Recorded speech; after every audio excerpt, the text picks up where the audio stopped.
ഇതാണ് ഞാൻ പറഞ്ഞ ദുബായ് റോഡ് പണി കേട്ടോ. ഇതിൻ്റെയൊക്കെ ഓപ്പറേറ്റർമാരുണ്ടെങ്കിൽ നല്ല പൈസയുടെ ശമ്പളമുണ്ട്.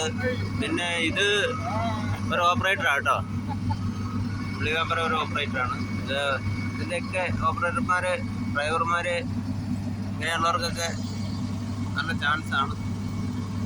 ഇവിടെ ശമ്പളം സാലറിയൊക്കെ ഉണ്ട് കേട്ടോ. നമ്മളെ പോലുള്ള കൂലിപ്പണിക്കാർക്ക് ഇല്ലാത്തേ ഉള്ളൂ. എൻ്റെ പണി ഇതാണ്. ഞാൻ മേശൻ. ഓക്കെ, മേശനാണ് ഞാൻ. ഇവിടെ ഫുള്ള് വെയിലാണ്. ഇതാ പുള്ളി ഉദിച്ച് വരുന്നുണ്ട്. ആ ലോറിയുടെ വേക്കില് പുള്ളി ഉദിച്ച് വരുന്നതേ ഉള്ളൂ. ഇവിടുന്ന് ഉദയം കാണാം, അസ്തമയം കാണാം. ഇതാ ഒരു ഭാഗം കാണാം. ഉദിക്കുകയും ചെയ്യും, അസ്തമിക്കുകയും ചെയ്യും. രണ്ടും ഇവിടുന്ന് കാണാം. അത്ര സുഖമുള്ള സ്ഥലമാണ്. ഇതിൻ്റെ ഇടയ്ക്കൊന്നും മരങ്ങളൊന്നും കാണുന്നില്ലല്ലോ. അതുകൊണ്ട് വേറെ കുഴപ്പങ്ങളൊന്നുമില്ല. ഓപ്പറേറ്റർമാർ അങ്ങനെയുള്ളവർ വരിക. മേശന്മാരോടൊന്നും ഞാൻ വരാൻ വേണ്ടി നിർബന്ധിക്കില്ല. വെയിലാണ്, പൈസ കുറവാണ്.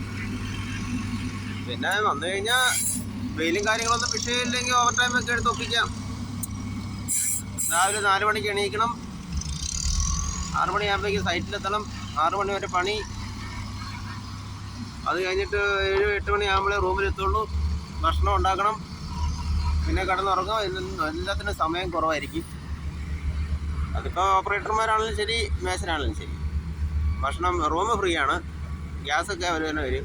ഭക്ഷണ സാധനങ്ങൾ മേടിച്ച് കഴിച്ചോളുക. ഇതൊക്കെ തന്നെയാണ് ഇവിടുത്തെ ഒരു ജീവിതം.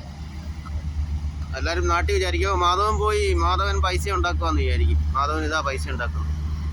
ഇതാണ് ഇപ്പോൾ അവസ്ഥ. അപ്പോൾ അവൻ കുറച്ച് പൊന്തി വരുന്നുണ്ട്. അപ്പോൾ അങ്ങനെയാണുള്ളത്. നിങ്ങൾ നോക്കുക. ഓപ്പറേറ്റർമാർക്കൊക്കെ നല്ല ചാൻസ് ഉണ്ട്.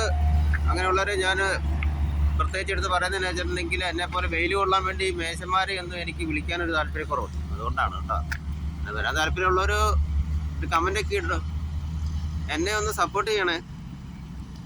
അവന് സപ്പോർട്ട് ചെയ്യുക, സബ്സ്ക്രൈബ് ചെയ്യുക, എന്തെങ്കിലുമൊക്കെ ഒന്ന് ചെയ്ത് എന്നെ ഒന്ന് സഹായിക്കും.